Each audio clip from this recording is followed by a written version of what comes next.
If you or someone you know is dealing with chronic pain, you know it can feel like a relentless, uphill battle. But thankfully, the way we think about and treat pain is changing in a really big way. So today, let's open up this modern toolkit and explore the new strategies that are giving people real relief.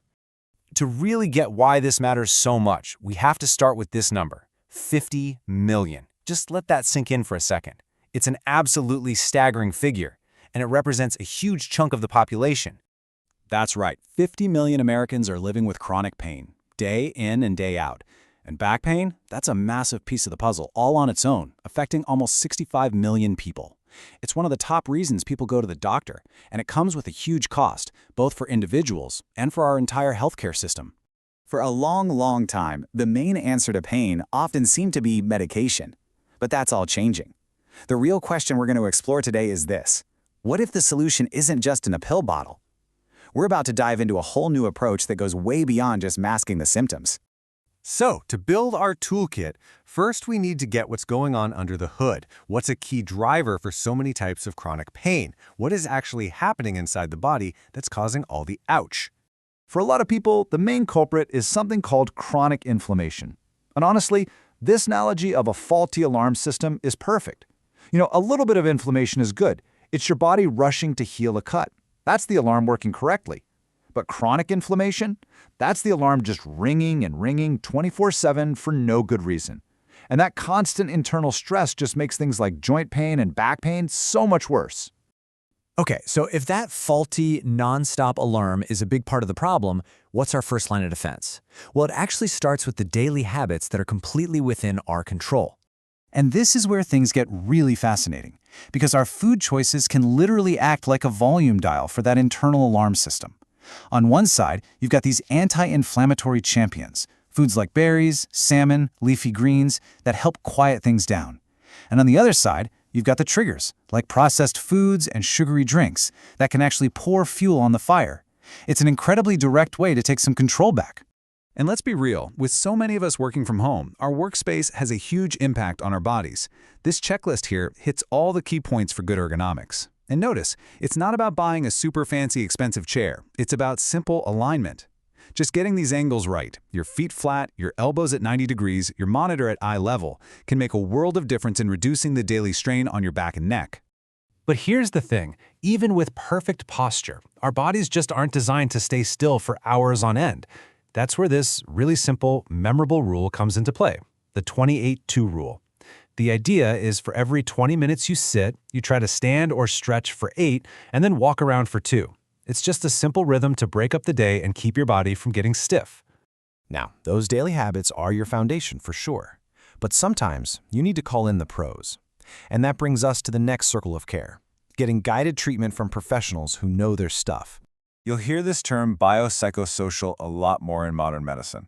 It sounds kind of complicated, but the idea is actually very simple. It recognizes that pain isn't just a physical thing. That's the bio part. It also has huge psychological and social components. It affects our mood, our relationships, everything. So a truly effective recovery plan has to look at the whole person, often with a whole team of specialists working together. This brings us to a really common question for anyone dealing with back pain. When you know you need some hands-on help, which way do you go? Do you see a physical therapist or do you see a chiropractor? And the answer might actually surprise you. When researchers looked at all the studies, they basically found that for chronic low back pain, neither one is hands down better than the other. They're pretty much equally effective. So what's the big takeaway?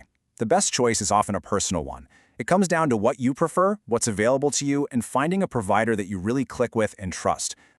All right, let's expand our toolkit to the outer circle, where innovation and technology are opening up some incredible new doors for treating pain. Digital health is just transforming how we get care, especially for anything musculoskeletal, MSK for short. We're talking muscles, bones, joints, and this market is just booming. You can see right here that virtual consultations are the biggest piece of that pie. It's making it easier than ever to see a specialist right from your living room. And when I say booming, I mean it. Just look at the growth here. The market is projected to more than triple in just a few years. This isn't just a little trend, it's a massive shift, and it's all driven by the huge demand for healthcare that's easier to access and powered by technology. But technology isn't just about making it easier to see a doctor, it's also making the treatments themselves better. The whole focus is shifting away from just covering up pain to actually healing the source of the problem. We're talking about things like regenerative medicine, which uses your body's own stuff to repair tissue, or precision-guided treatments that use imaging to be incredibly accurate, and even using AI to help plan really complex procedures. Okay, for our last stop, let's look to the future. What's coming down the pipeline in terms of research? Because the search for better, safer pain medications is more active than ever.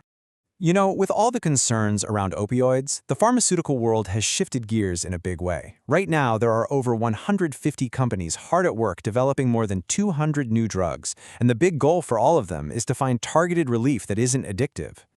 This table is a really cool peek into that future. These aren't just slightly different versions of old medications. These drugs are designed to target pain in completely new ways. For example, some are trying to block those specific inflammation signals we talked about right at the source. Others work with completely different pain receptors in the body. It is truly a whole new frontier. So when you pull all these tools together, from our diet and how we move, to professional therapies, cutting-edge tech, and new medications, a really clear theme pops out. The whole world of pain management is shifting.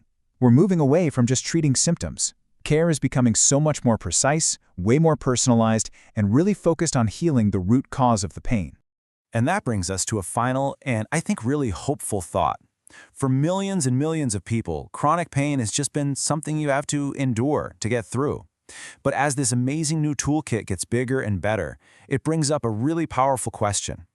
Are we moving toward a future where chronic pain is a condition we can actually manage and maybe even resolve, instead of just having to live with it?